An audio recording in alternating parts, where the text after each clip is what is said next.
What's up, good people, and welcome to Alex Real Deal Reviews. I decided to give y'all's eyes a rest and just torture your ears this time for this review. So you're welcome for that. Now, this review is going to be pretty short because even though this episode was, the same length as the others, it just seemed very short for some reason. There wasn't much to it at all, but I didn't really want to skip an episode, so here I am. So let's go ahead and get into it with American Horror Stories, Episode 6, Feral. Alright, so this episode opens up with a couple and their toddler going on a camping trip. I instantly picked up weird Chucky vibes from the kid. Don't ask me why. He just seemed creepy. It was his eyes. The creepiness was in the eyes, can't hide it. So they arrive at the campsite and they have a typical first night of camping, by the open campfire and singing and playing in the woods at night in the dark. Fun stuff, yeah. So next morning, Dad and the son head off to go fishing. And back at the campsite, Mom is there and she notices a trail of blood. And of course, she has to follow it.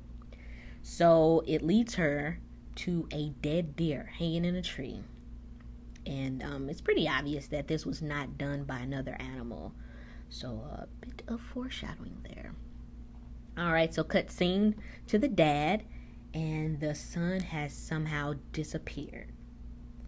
And of course, the parents panic as they should, and they look for him and shout his name out, but unfortunately to no avail. Alright, so flash forward. It's been over 2 years and possibly longer, but I don't think we ever got exactly how much time has passed since the disappearance. So Dad, he gets a visit from some strange man showing him a pic of a boy that fits the age of his son, or how old his son would be if he was still with him, assuming he's still alive. Clearly this is a scam, duh, but the man, he starts saying something about some growers in the woods, which I guess they grow weed. I don't know though. But in the area where the pic was taken, and that he needs $10,000 for some reason to take him and the mom to the spot so they can, see if their son is there somewhere randomly in the woods. And I mean, I'm not a parent, but I guess I can assume that you'd be willing to do just about anything for a chance to find your kid. So I guess I can understand falling for this very obvious scam. So we are back at the park where we have a run-in with the park ranger. He is familiar with the guy that's scamming them, and he starts, questioning why they're back and everything because he's familiar with their son's case. Now, at this point, the ranger isn't telling them everything he knows, and he just lets them go off into the woods with this con artist. And that's pretty messed up because he knew about everything that was happening. Everything. And he could have stopped it right there, but he didn't. Like, what? That's messed up, man. So, when his fate came a knocking, I did not feel bad at all. Sorry. Okay, so they finally make it to the spot, and guess what? All the growers are dead. And if you could see me right now, you would see that I said that with air quotes. Because after the scammer confesses that he lied about the pic and everything, and that he had a deal with the growers and that he was going to kill them once they robbed him, one of the growers wakes up and attacks him and takes a huge chunk out of his neck. And quickly, all of them start getting up slowly but surely and taking chunks out of the scammer. And somehow, the parents make it back to the ranger station without a bite. Which is pretty unbelievable because the dad got shot, so he's wounded. And they were right in the middle of all of the zombies.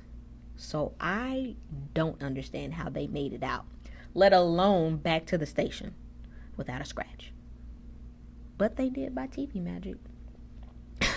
Gotta love it.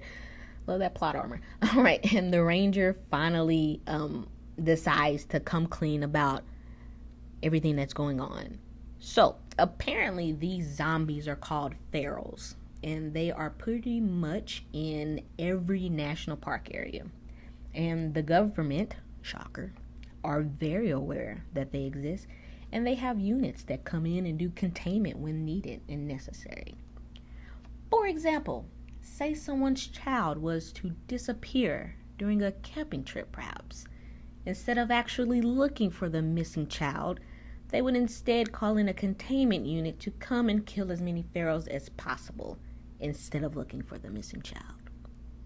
Now, where does this story sound familiar? All right, so, after the ranger lets them know about all of this, he, of course, needs to radio this incident in so another containment unit can come in and destroy all the ferals. But unfortunately, the ferals did follow the parents back to the station, and they have arrived. And of course, they kill the ranger. Duh, you saw it coming. And again, even though they were in the middle of all of this, the parents somehow escaped. They really agile. But they didn't get too far this time, and they stumble upon a throne in the middle of the woods where the King Pharaoh resides. And guess who it is? It's their son, little Sonny. I don't know his name. It don't matter. It turns out the pharaohs didn't kill him. If anything, it looks like they made him the leader. He got the throne on, looking like. Yep. Okay. It seems like they too sensed the Chucky vibes, and it was like, yeah, he probably a good leader. Let's not eat him. So of course, the parents are very happy to see that their son is alive, and maybe not well, but he is alive. And one of the pharaohs, they say something in some language, like, "What do you want us to do with them?" And old boy said, "Sorry to these people." And he gave the pharaohs the kill order. And so that's what they did. That's it. Parents gone. Attacked. Ate up. Like it was like 20 of them that just attacked them. It's a horrible death. And the ending scene was very reminiscent of the opening scene, where the boy is seen licking his fingers, but this time with his parents' blood on it, which is pretty disgusting. And it looks like my vibes were right. So, as usual, have I been wrong since I started doing these reviews? I don't think so. Another point for Alex.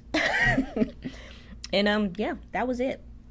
Like I said, there was not much to this episode at all. It was okay. I mean, much like this whole season has been okay. So yeah, there's one more episode, and it's called Game Over, I believe, and I am curious on how this will go. So here's to hoping it's a nice finale. Fingers crossed. All right, so I'm out of here, y'all. Thanks for listening again, and I'm off to the next review.